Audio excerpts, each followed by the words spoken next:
Excellency the President, mimi nimekuja hapa kupeana shukran kwa Mungu sababu mzee rafiki yetu Machogu ni rafiki pia wangu na rafiki wa wabunge wengi ambao tulifanya kazi naye kwa bunge la 12 wakati alikuja bunge.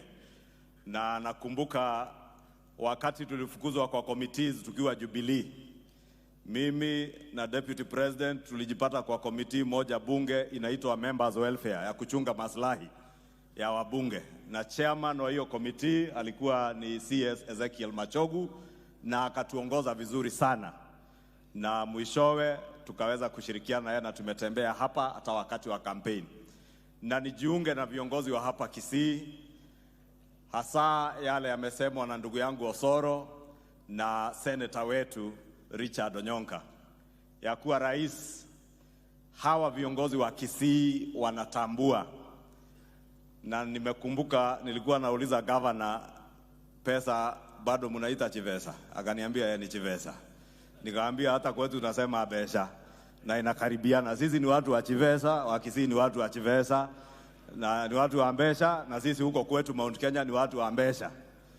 Na ndio maana Mheshimiwa Rais, unaona hawa viongozi wote kutoka governor mpaka senator, magavana, hata governor wetu wa Nyamira, viongozi wote wa Kisii wamesema lile jambo muhimu kwao. Na nimesikia hata Doris Donya akiongea hapa, anaongea mambo ya maji ya wamama, sababu wanajua shida ile wananchi wa Kenya wako naye, na hawa viongozi wa Kisii wanatambua zile shida wananchi wanaishi nazo, na ndio wameona ni heri washirikiane na serikali na wafanye kazi na wananchi wa Kisii na Wakenya wengine kudumisha amani Kenya na kuhakikisha ya kuwa maendeleo yamewafikia wananchi wa Kisii na Kenya mzima. Na niwapongeze sana hawa viongozi wa Kisii, sababu wameonyesha Kenya mzima the way we should be working together, that after elections, Your Excellency,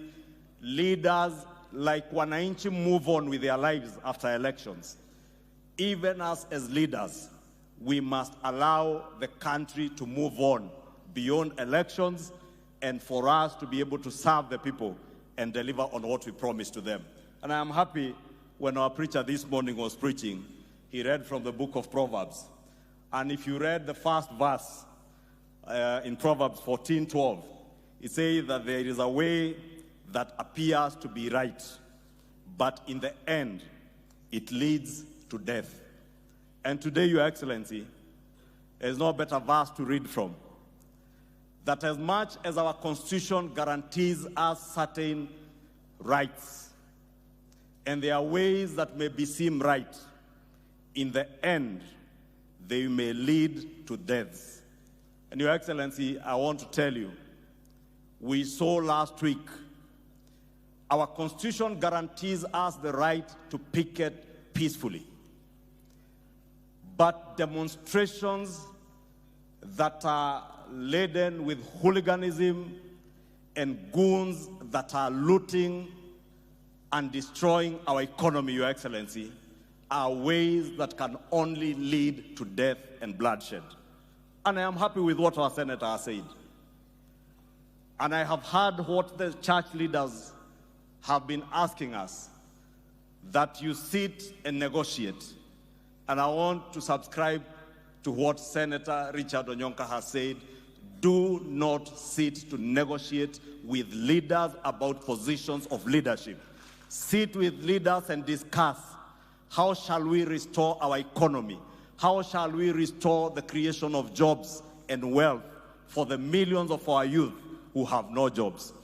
Your Excellency, nataka nikuambie, sisi kama viongozi kwa bunge, tutashirikiana, and we shall have that conversation in the right place, in the National Assembly and in the Senate, where my brother Richard Onyonka sits in, so that we discuss how shall we make sure that the cost of living comes down, so that when we say food prices are coming down and are high, and we intend to bring them down, Your Excellency, we must also know and realize that as food prices come down, huyu mwananchi wa kawaida, hata chakula, bei ya chakula ishuke chini leo hii rais, mwananchi bila kupata nafasi ya kazi hata kuwa na uwezo na mapato ya kununua ile chakula.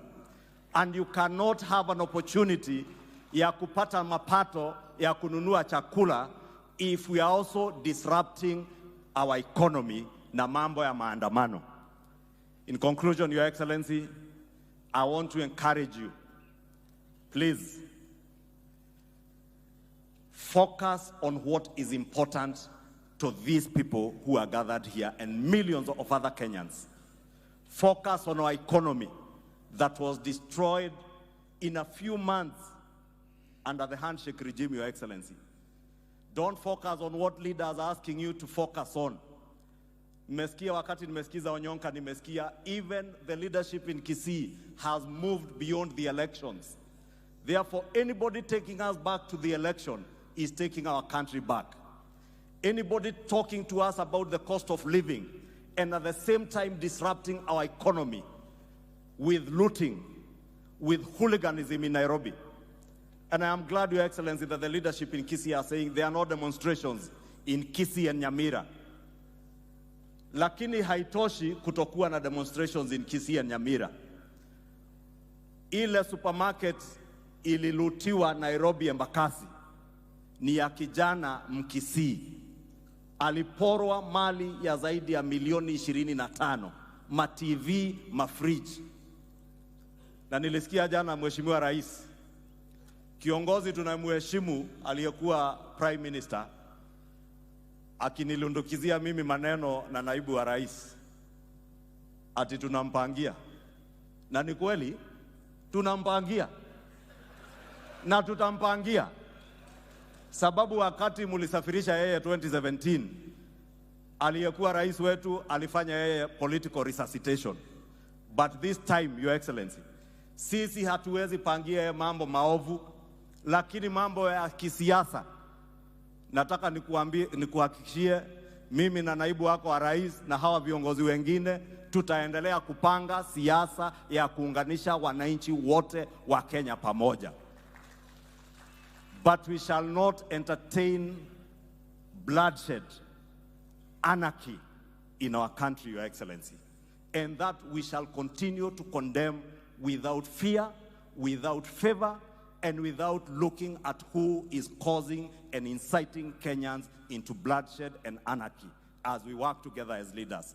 Your Excellency, kwa hayo mengi, nataka niulize kwa heshima, unikubalie kiongozi wa wengi kwa nyumba la Senate, ameingia Mheshimiwa Aaron Cheruyot, aje atusalimie. Watu wa Kisii nikirudi Kiambu niwaambie Kisii iko shwari, iko amani, na hamuna mambo ya maandamano. Munataka bei ya unga irudi chini, na vijana wapate ajira, na kazi zipatikane, na hatutaki mambo ya watu kuchochea vita Kenya yetu. Rais, na ukae chonjo, wewe najua wewe sio mtu wa kuuziwa uoga. Kama wakati walikuwa na deep state haukuuziwa, mpaka sisi ukatufanya mashujaa, tukakataa kununua uoga. Ati ni saa hii kweli mimi nitauziwa uoga na mtu? Mimi siwezi uziwa uoga. Na nilisikia wakiambia rais ati kama ajui sisi aende aulize Nyayo. Sasa nikauliza, jameni rais, Nyayo alienda zake, na tunaheshimu waliokuwa mbele zetu na wale wametuacha.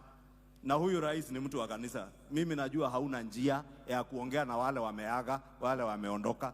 Yeye kama hako na njia ya kuongea na wale wameenda, yeye aongee na yeye. Lakini huyu rais hawezi ongea na wale walikufa. Na kama hakujui, anasema ati kama humjui uulize Nyayo. Wewe usichoke. Mimi nataka nimwambie leo, na yeye kama hatujui, wacha hiyo ananitaja na Ndindi Nyoro na huyu Rigathi Gachagua. Nataka nimwambie, na yeye kama hatujui, aende aulize sponsor yake anaitwa Uhuru Kenyatta, atamwambia sisi ni wale. Asante.